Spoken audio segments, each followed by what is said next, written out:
আসসালামু আলাইকুম।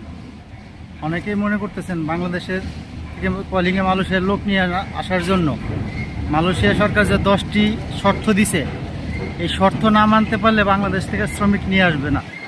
এই শর্ত না মানতে পারলে ওই শর্ত নিয়ে তো আলোচনা করতে হবে। বাংলাদেশের সরকার কিন্তু এই শর্ত নিয়ে কোনো আলোচনা করতেছে না।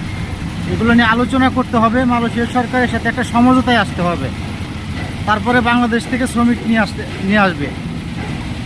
তো আমরা চাই বাংলাদেশ সরকার যাতে দ্রুত এইসব বিষয় নিয়ে মালয়েশিয়া সরকারের সাথে আলোচনা করে এই শর্ত কিভাবে কমিয়ে আনা যায়, শর্ত না মানতে পারলেও, শর্তের ভিতরে না থাকতে পারলেও মনে করেন শর্ত শিথিল কীভাবে করা যায় সেই বিষয়গুলো নিয়ে কথা বলতে হবে। কিন্তু আমাদের দেশের সরকার তো এখন কথাই বলতেছে না, তারা আছে নির্বাচন নিয়ে ব্যস্ত, আছে। এর জন্য তারা মালয়েশিয়া সরকারের সাথে কোনো কথাই বলতেছে না।